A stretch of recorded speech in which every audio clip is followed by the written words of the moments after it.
शादी करेला काहे राजी तू भइलू साथी जिए मारे के क्रिया भुलैलू ओखिया जागता निक न लागता ओखिया जागता निक न लागता अरे खाना रोटी सब्जी रे ओके भूले खातिर बदी जा जाइबू त जा ए सनम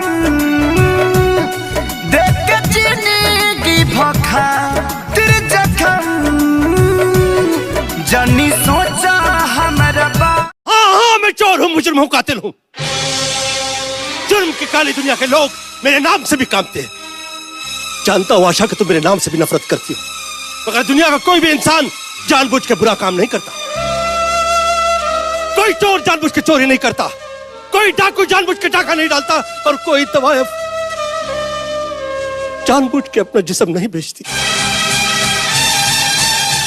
वक्त और हालात इंसान को मजबूर कर देते हैं बुरा काम करने पर जानना चाहती हूँ मैं चोर क्यों बना किसने बना किसने बढ़ाया मुझे